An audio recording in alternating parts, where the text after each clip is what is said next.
बोले सो निहाल। वाहेगुरु जी का खालसा, वाहेगुरु जी की फतेह।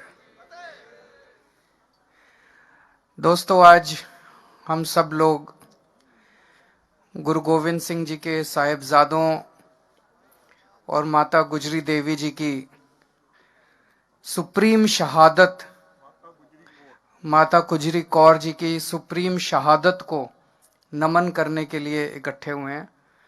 हम पूरे दिल से उनकी शहादत को नमन करते हैं और मैं समझता हूं कि शायद मानव जाति के पूरे इतिहास में, केवल भारत नहीं पूरी दुनिया के इतिहास में इस किस्म की शहादत की दूसरी मिसाल देखने को नहीं मिलती है।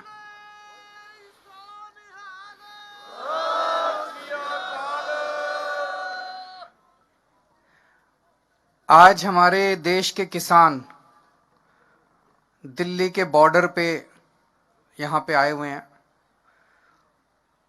देश का किसान आज बहुत दुखी है। देश के किसान पे मुसीबत आई हुई है। इस टाइम हम लोगों को भी कितनी सर्दी लग रही है। एक जैकेट पहन रखी है, एक स्वेटर पहन रखा है, अंदर इनर पहन रखा है, मफलर पहन रखा है। आप सोचो, रात को जब इतनी ठंड हो जाती है, खुले आसमान के नीचे सड़क के ऊपर हमारे किसान भाई, माताएं, बच्चे पिछले 32 दिनों से सोने को मजबूर हैं। आखिर क्यों? सोच सोच के भी दिल कांप उठता है। 40 से ज्यादा लोगों की शहादत हो चुकी है यहां पे।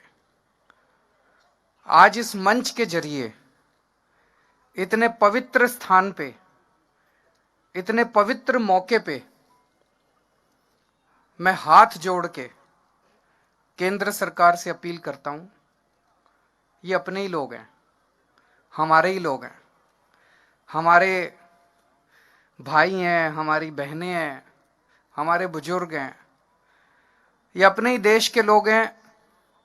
इनकी बातें सुन के, इनकी मांगें पूरी करके वो तीनों कानून वापस ले लो और इन लोगों के संघर्ष को यहीं खत्म करो। अब और कितनी शहादत लेना चाहते हो आप?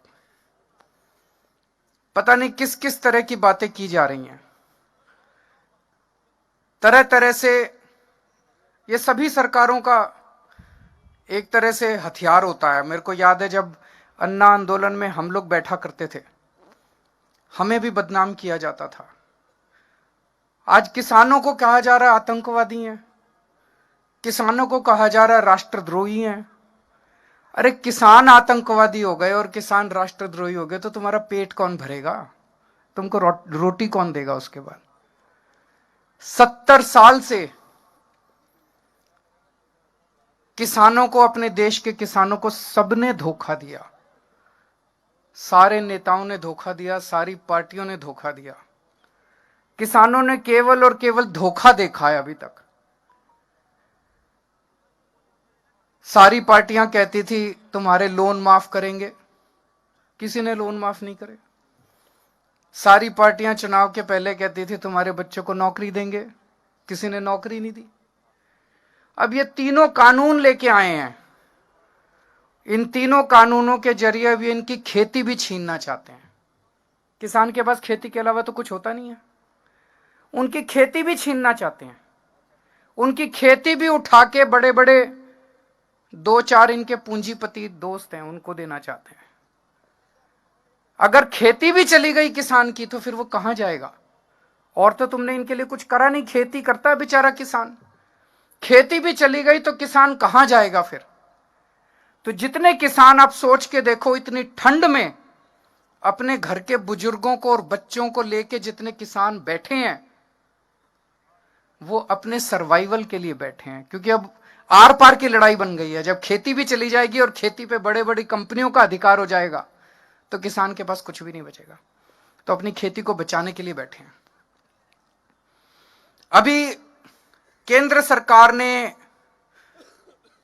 इन्होंने अपने सारे बड़े बड़े नेताओं को उतार दिया मैदान में।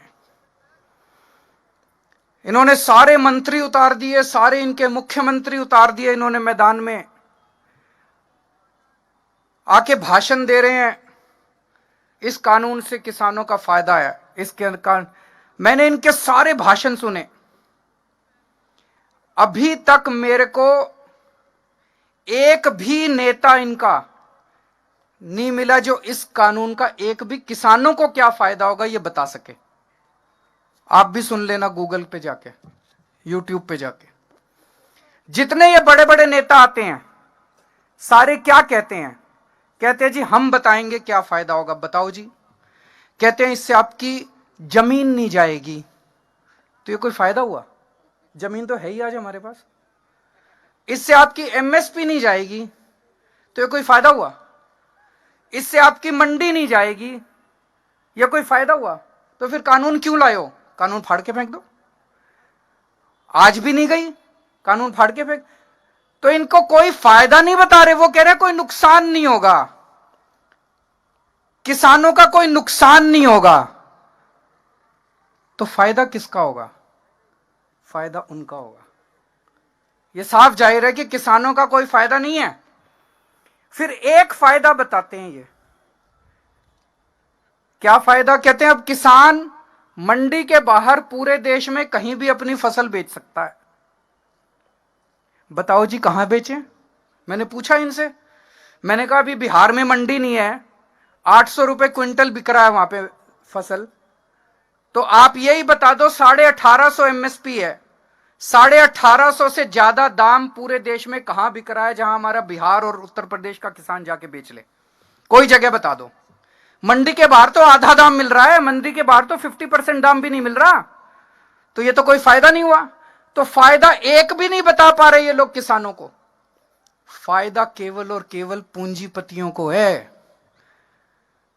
केवल तो आज पूरा देश दो भागों में बटा हुआ है।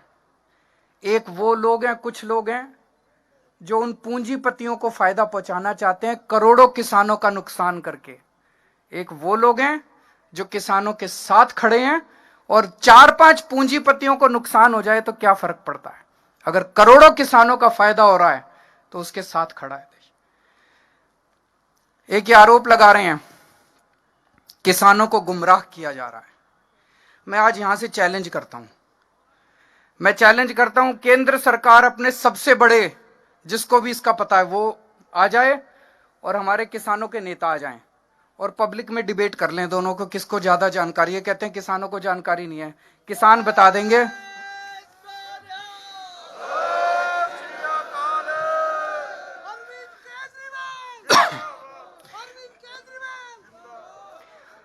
मैंने किसान जत्थेबंदियों के जितने नेता हैं, मैंने इनके भी सारे वीडियो सुने हैं।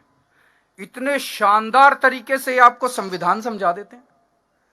इनको सारा संविधान पता है, इनको सारा कानून पता है। मुझे पूरा यकीन है जितना इनको पता है उतना तो इनके मंत्रियों को भी नहीं पता होगा। तो मैं आज चैलेंज करता हूं, एक बारी दूध का दूध पानी का पानी भी हो जाएगा कि इनके जितने, जो भी इनके सबसे बड़े मंत्री हैं जिसको सबसे ज्यादा इसकी जानकारी है, वो आ जाएं और हमारे किसान नेता आ जाएं और पूरे देश के सामने आमने सामने डिबेट हो जाए। पूरे देश को पता चल जाएगा ये कानून कितने खतरनाक हैं और ये कानून कितने गंदे हैं। तो मैं आज उम्मीद करता हूं इस पवित्र स्थान से कि केंद्र सरकार और किसानों की शहादत ना करवाए। 40 से ज्यादा किसान शहीद हो चुके हैं और अब इनकी आर पार की लड़ाई है। जल्दी से जल्दी केंद्र सरकार इन तीनों कानूनों को वापस ले, एमएसपी की गारंटी दे, उसके लिए कानून लेके आए और अब किसानों का संघर्ष खत्म करवाए। बहुत बहुत शुक्रिया।